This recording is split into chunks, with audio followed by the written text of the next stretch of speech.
পর্যটন নগরী কক্সবাজারে ঢল নেমেছে ভ্রমণ পিপাসুদের। সৈকতের সুগন্ধা লাবণী ছাড়াও হিমছড়ি, ইনানি, পাটুয়া টেক ও মেরিন ড্রাইভ সড়কে উপচে পড়া ভিড়। খালি নেই হোটেল মোটেল। পর্যটকদের সুবিধার্থে ঢাকা কক্সবাজার রুটে চালু আছে বিশেষ ট্রেন। সাগরের পাশাপাশি পার্বত্য জেলা বান্দরবান ও রাঙামাটিতেও পর্যটন কেন্দ্রগুলোতে ভিড় পর্যটকদের। ডেন্টিস্টের পরামর্শ নাও নতুন কোলগেট অ্যাক্টিভ সল্ট। সুগন্ধা থেকে লাবণী, সৈকতের যতদূর চোখ যায় লোকে লোকারণ্য। সাগরের বিশাল বিশাল ঢেউয়ের সাথে নিজেদের বিলিয়ে দিয়ে উল্লাসে মেতে উঠেন সবাই।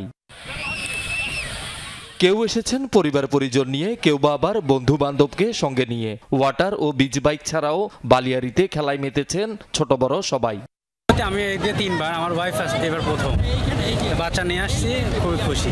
আমরা ফ্যামিলি সহ আমার আত্মীয় স্বজন নিয়ে বেড়াইতে আসছি। এখানে আসা মানে মায়ার টানে ভালো লাগে, মন মাইন্ড ফ্রেশ হয়। ছেলে মেয়ে নিয়ে একটা মানে কোয়ালিটি টাইম কাটানোর মতো একটা জায়গা, খুব ভালো লাগছে। মানে দারুণ একটা মুহূর্ত পার করতেছি। অনেক অনেক মানুষ আসছে। পুজোর ছুটির সাথে সাপ্তাহিক ছুটি যুক্ত হওয়ায় স্বাভাবিকের তুলনায় পর্যটকের সংখ্যা কয়েক গুণ বেশি। খালি নেই হোটেল মোটেল।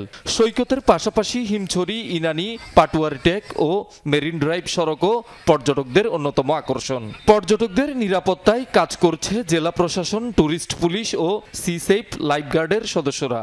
সমুদ্র মানুষের মনকে পরিচ্ছন্ন করে, এই জন্য বছরে একবার অন্তত সমুদ্রের কাছে সবার আসা উচিত। যতই দেখা হয় ততই ভালো লাগে, যতক্ষণ থাকা হয় মনে হয় না যে দিন চলে যায়, তারপরেও মনে হয় যে থাকে। ছেলে তো অনেক এনজয় করতেছে, মাটি নিয়ে খেলতেছে, আমার হাজবেন্ডকে আরেকটাকে নিয়ে পানিতে, সবকিছু মিলে খুব ভালো।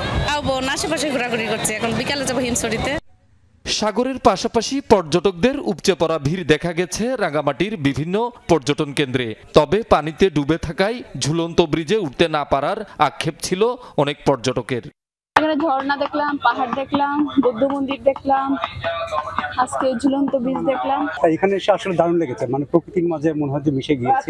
রাঙামাটি অনেকদিন পরে এসেছি তো আমার ভালো লাগতেছে, কিন্তু এখানেই যে আমরা প্রথম থেকে আসছি, আমার মানে পুরো মুগ্ধ হয়ে গেছি। আফসোস রয়ে গেল যে ব্রিজে ওটা হলো না, ব্রিজে পানি থাকায় উঠতে দেওয়া হচ্ছে না। এখানে নৌকা দিয়ে অনেক জায়গায় ঘুরে এলাম, তো অনেক সুন্দর লাগলো। এদিকে 1.5 বছর বন্ধ থাকার পর বান্দরবানের জনপ্রিয় পর্যটন কেন্দ্র কেওক্রাডং খুলে দেয়ায় ঢল নামে পর্যটকদের। খুশি হোটেল মোটেলের ব্যবসায়ীরা। শহীদুল সুমন, যমুনা নিউজ। দর্শক, পর্যটকদের ঢলের বিষয়ে আরো খবর জানার চেষ্টা করব। সহকর্মী বাটিং মার্মা সেই খবরগুলো রাখছেন। বাটিং, পাহাড়ে ভ্রমণ পিপাসুদের ভিড় কেমন দেখছেন? কোথায় কোথায় যাচ্ছেন পর্যটকরা? হ্যাঁ ইসরাত, এই যে টানা আপনার 4 দিনের ছুটিতে, দুর্গাপূজা এবং সরকারি সাপ্তাহিক ছুটিতে বান্দরবনে বলতে গেলে পর্যটকের উপচে পড়া ভিড়ই বলা যায়। কারণ আপনার এই যে নীলাচল, মেঘলা, নীলগিরি এই সমস্ত এলাকায় এত পর্যটকের ভিড় যে আপনার হাফ কিলোমিটার থেকে গাড়িগুলি যে সারিবদ্ধভাবে ওখানে প্রবেশ করা খুব টাফ ব্যাপার। আর পর্যটকরা বিশেষ করে এখন এই যে কেওক্রাদং খুলে দেওয়ায়, দীর্ঘ 18 মাস পরে কেওক্রাদং খুলে দেওয়ায় যে বিশেষ করে বাইকার ভাইরা এবং অনেক পর্যটকরা কেওক্রাদংয়ের উদ্দেশ্যেই অনেকেই ঘুরতেছেন ঝিরি ঝর্ণার সন্ধানে। যদি বলি যে আসলে রূপে রানী বান্দরবান যদি বাংলাদেশকে দেখতে হয় তাহলে অবশ্যই বান্দরবনকে দেখতে হবে। এই মনমন্ত্রে কিন্তু মানুষেরা ছুটে যায় যে আপনার সেই দুর্গম এলাকায় নীলাচল, নীলগিরি ফেলে আপনার তারা ছুটে যায়, কিন্তু আপনার বিশেষ করে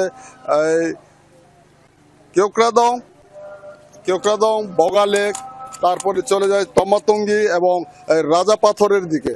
এবং আপনার যদি বলি যে এই কেওক্রাদংয়ের পরে যদি আপনার জাদিপাই ঝর্ণা, ডবল ফলস, তারপরে টিনাফ সাইতার যদি খুলে দেওয়া হয় তাহলে এই পর্যটন মৌসুমে পর্যটকের কিন্তু ভিড় জমেই থাকবে বান্দরবনে। কারণ বান্দরবনে আসলে এই মুহূর্তে দর্শনীয় যে ঝিরি ঝর্ণাগুলি তারা প্রাণ ফিরে পেয়েছে।